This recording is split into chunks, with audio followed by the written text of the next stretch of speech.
मेरी देश के हर नागरिक से अपील है, जहां संभव हो पेट्रोल डीजल का उपयोग कम करें। मंडळी, रस्त्यावरून सायरन वाजवत धावणाऱ्या नेत्यांच्या ताफ्यांना कात्री आणि नेत्यांच्या गाड्यांना अखेर ब्रेक लागताना दिसतोय। पंतप्रधान नरेंद्र मोदींनी इंधन बचतीचं आवाहन केल्याच्या नंतर देशातल्या अनेक राज्यांनी आता याबद्दलचे नियम बनवायला सुरुवात केली आहे। अनेक राज्यांनी असे काही नियम बनवलेत, कदाचित ते उद्या महाराष्ट्रात सुद्धा असू शकतील। आणि पहिल्यांदाच देशभरातल्या सरकारांनी स्वतःच्या सुखसोयींवर कात्री चालवल्याचं आपण पाहतोय। महाराष्ट्रात मंत्र्यांच्या ताफ्यातील अर्ध्या गाड्या गायब झाल्यात। सरकारी हेलिकॉप्टरची घरघर थांबली आहे आणि आता मंत्री सुद्धा मेट्रोनं प्रवास करणार आहेत म्हणे। उत्तर प्रदेश सरकारनं नो व्हेइकल डे पाळा असं सांगितलंय। वर्क फ्रॉम होम करायला सांगितलंय, ऑनलाईन बैठका घ्यायला सांगितलंय।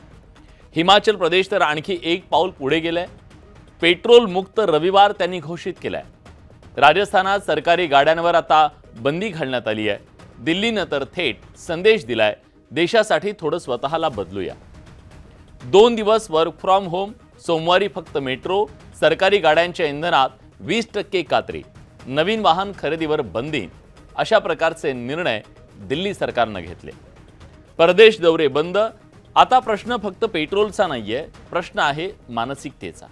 वर्षानुवर्ष सामान्य माणसाला सांगितलं जात होतं, बचत करा, संयम ठेवा, पण सत्ता मात्र आणि नेते ताफेची ताफे घेऊन मिरवत होते। पहिल्यांदाच जनतेला नियम सांगणारे लोक स्वतः नियम पाळताना दिसतायत। हा फक्त इंधन बचतीचा निर्णय नाहीये, ही देशाच्या प्रशासनात वास्तवाची जाणीव करून देण्याची वेळ आहे। कारण जेव्हा मंत्री मेट्रोत उभे राहतील तेव्हा त्यांना ट्रॅफिकची खरी समस्या कळेल। जेव्हा अधिकारी ऑनलाईन बैठक घेतील तेव्हा लाखो रुपयांचा खर्च वाचेल। जेव्हा सरकार स्वतःच्या ताफ्यांवर कात्री चालवेल तेव्हा सामान्य माणूस त्याग करायला आनंदानं तयार होईल। देश संकटात असेल तर त्याग करायला या देशातली जनता कधीच मागे सरकत नाही, हा इतिहास आहे। जर सैनिक सीमा सांभाळू शकतो, शेतकरी उन्हातानात उभा राहू शकतो, तर मंत्री एसी गाडीशिवाय एक दिवस राहू शकत नाहीत का? आज देशाला फक्त भाषणं नकोय, उदाहरणं हवी आहेत। आणि कदाचित ही सुरुवात आहे त्या भारताची, जिथं सत्ता म्हणजे सुविधा नाही तर एक जबाबदारी असेल। देश संकटात असताना आपण ती जबाबदारी सगळ्यांनी मिळून पाळूया, कारण वेळ संकटाची आहे। या सगळ्याबद्दल तुम्हाला काय वाटतं आम्हाला नक्की कळवा। धन्यवाद।